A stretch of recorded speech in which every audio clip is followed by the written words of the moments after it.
Iran's been discussing oil field tenders for over a year now, but how are they going to move the situation forward with the potential of a Trump presidency disrupting everything? Yeah, good morning, Yusuf, and Happy New Year. Well, that Trump presidency is going to be a big issue for 2017 for a lot of sectors and a lot of industries, and specifically for Iran here, because in the campaign leading up to his election, he was very critical of the Iran deal that the Obama administration made with Iran just about a year ago. There is a lot of also push in the U.S. for additional sanctions on Iran over things like terrorism financing, again, about the nuclear program as well. So how that shapes up is going to be a big issue. The putative Secretary of State, Rex Tillerson, he's an oil man. He's not been a fan of sanctions as a businessman. We'll have to see how, once he gets into office and he's got sanctions as a tool, how he decides to use that. Trump has also been critical of the fact that U.S. companies can't invest in Iran while foreigners are able to invest in Iran, European companies, Asian companies, Russian companies. So there's going to be a lot of moving parts on Trump's policy about that. It seems like the prevailing wisdom from analysts now, though, is that Trump is not going to be really favorable to that deal, and he won't encourage investment. And there's a lot that he can do without trashing the deal that would also make it harder for companies to invest in Iran. So that's going to be a hurdle going forward, and we'll have to see how he concretizes that policy this year. Anthony, great to see you. Now, what does this list of names tell us about the companies interested in Iran and essentially the challenges for its industry?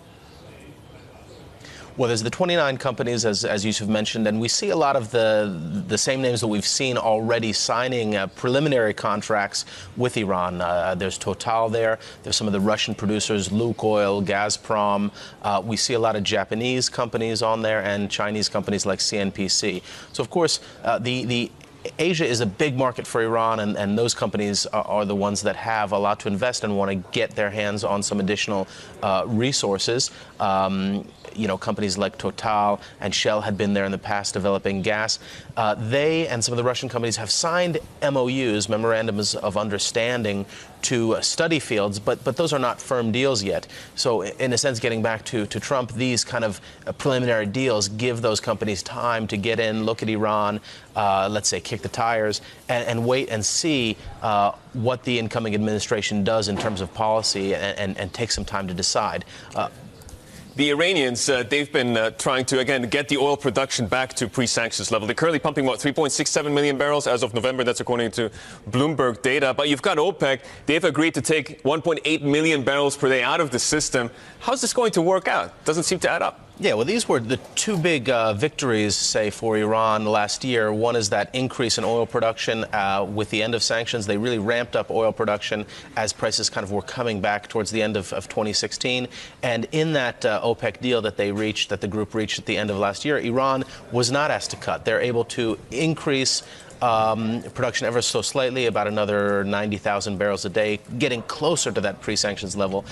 These deals that Iran plans to tender now, these are longer-term deals for the country's future. So we're looking at projects here that would start bringing oil back onto the market kind of towards the end of the decade.